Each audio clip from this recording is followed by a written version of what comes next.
Thanks for joining us here on 90s Plus on this chilly, snowy Monday morning here in the Denver area and across eastern Colorado.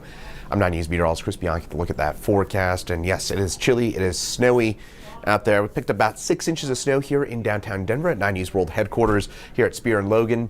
And most of us in the downtown area picking about 4 to 8 inches worth of snowfall, a little bit on the higher end as you head just west of I-25, a little bit lower east of I-25. I'm going to show you those snowfall totals in just a second, but in Denver, we're done with the accumulating snow. Foothills could get a bit more snow later on today, maybe a little bit more on the Palmer Divide as well. But as you head east of Denver and south, that's where we still get a bit more snow yet to go later on today. And those winds, boy, it has been windy out there.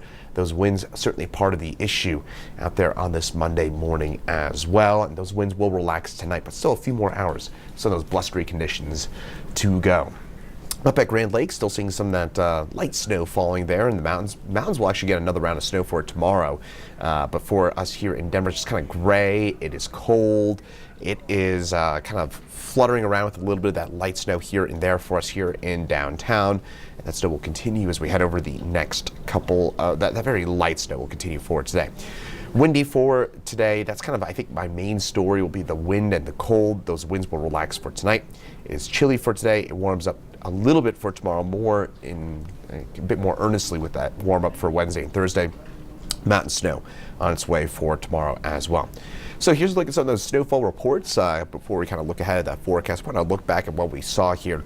We picked up a good, I would say most of the downtown area, most of the metro area picked up about 4 to 8 inches worth of snowfall. Saw a lot of 5s, a lot of 6s, a lot of 7s in terms of those snowfall reports, and a few 8s and 9s, and a few lower end totals, a few 2 and 3, 4 inch reports on the south and east side of the metro area. That's actually where we saw the least snowfall, up by Parker.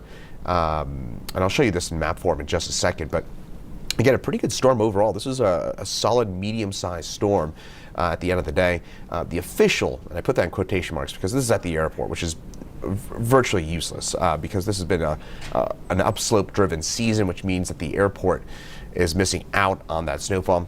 So far this season at the airport, we picked up 38.3 inches worth of snowfall. Here downtown, we're probably closer to about 50 inches. I'm going to take a look at some of those numbers later on today, but at downtown, I think it's safe to say we're right around 50 inches.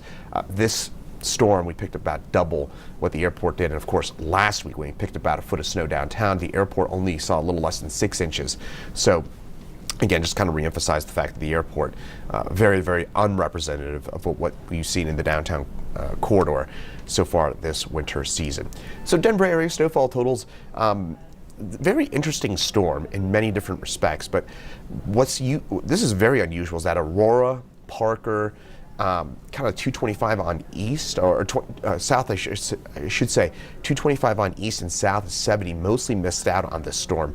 And Castle Rock, I'll be honest, I thought Castle Rock would get a really good thumping out of this one.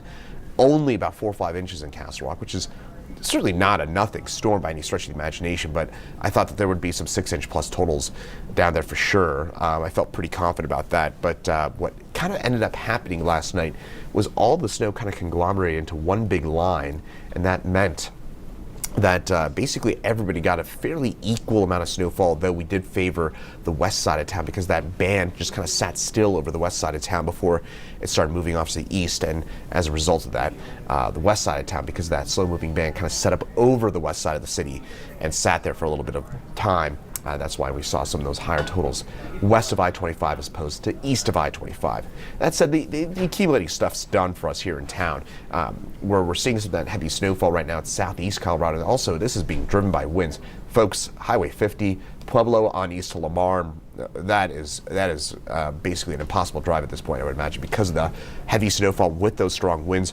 Those winds are whipping probably 40, 50 miles an hour down there, plus some heavy snow. I cannot imagine that is at all passable at this point. You're talking about probably quarter mile or less visibility out there.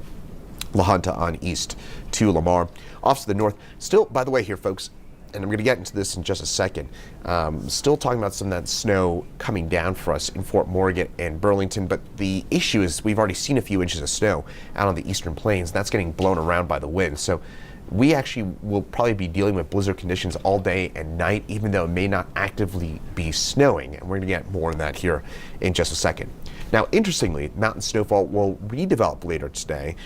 On the plains, that snow will actually end. So kind of two different dynamics at play.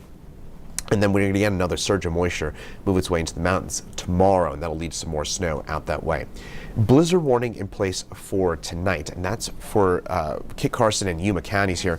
That includes I-70. So, folks, I-70 is going to be a very difficult drive today, tonight. If you can avoid it, I would strongly encourage that. Tomorrow will be much better on the eastern plains. The wind will relax. The snow will entirely come to a close. It'll settle a bit more. But this is maybe a little bit surprising to some of you. So when we talk about a blizzard, a lot of people associate that with a big snowstorm, right? It has nothing to do with the amount of snow that actually falls. What a blizzard means is that you got 3 or more hours, 3 consecutive hours or longer of 35-mile-an-hour winds and snow, and quarter-mile or less visibility. And what it means is that travel is next to impossible. Notice what is not there. We're not talking about snowfall amounts or definitions. So as we head over the next few hours, and this is really worth noting, that the eastern plains is going to be a very difficult drive out there, including I-70, because, again, that combination of snow and wind means limited visibility. So again, just please keep that in mind as you head out on the eastern plains later on today. Winds right now in the metro area are probably generally okay right now, but you get east, and you might see that on the edge of your screen there, 43-mile-an-hour gusts for us at Lyman, so at the municipal airport out there. So again, those winds today will be around, but it's going to kind of relax as we head into tonight. The eastern plains is going to get the worst of the wind. Current temperatures, this is another story. It is cold out there. We dropped down to 17 at DIA this morning. Worth noting as well that we were at 57. We got up to 57 degrees yesterday afternoon, so we dropped by about 40 degrees in just 13 hours overnight. So this is a very big tumble in those temperatures, and we went from nice warm, relatively warm day yesterday to thunderstorms yesterday afternoon to snow. And that was a wild, wild day of weather, no doubt about that. One of those Colorado weather days, no doubt about it, yesterday. Now for today, not as wild. We will have those winds. I put miserable in there, but that's up to you. Some of you might like this, but it's not going to be fun to be outside. It's windy, it's cold, it's cloudy, it's 36 degrees. We're about 20 plus degrees below our seasonal average. We're close to 60 degrees on average this time of year for our high, but won't be anywhere near that. Tonight we're going to drop down to 15 degrees, wind out of the north 10 to 20 miles an hour. That wind will relax for us. That means that cold air will settle. That colder, denser air wants to kind of move towards the ground, but if you get that wind in place, it's going to kind of blow around that warmer air closer to the surface. But when that wind relaxes, that actually means it gets colder in terms of the actual air temperature for tonight. A lot of teens and 20s, eastern plains for tonight. Again, very winter-like feel on this early spring Monday night. Tomorrow, a bit better than today. Still chilly, but partly cloudy skies, highs in the mid-40s for us, 40s, 50s, eastern plains. 20s and 30s into the high country for those high temperatures for tomorrow. That 7-day forecast, we do get some mountain snowfall in the picture, but for the next few days, I think we're mostly calm. Our next storm will impact us on Easter Sunday with some rain, and that'll last into the early part of next week with some rain showers likely for us on your Easter Sunday. Snowpack in good shape. I'm going to update these totals for these numbers for you here, but we're in pretty good shape in terms of that snowpack. So overall takeaways, calm for the next few days, but today still some travel issues, especially on I-70 east of Lyman. That's where it's going to be rough for today, and also especially Highway 50 southeast Colorado. That is a very rough drive from I-25 on east. So I'll have more updates for you coming up later on today. I'll have another update for you coming up at 9 News at noon and at 2 p.m. here on 9 News Plus. I'll keep you posted with the very latest on all that here on 9 News and on 9 News Plus. So more details later on today. Once again, I'm 9 News meteorologist Chris Bianchi. Thanks for joining us here on 9 News Plus.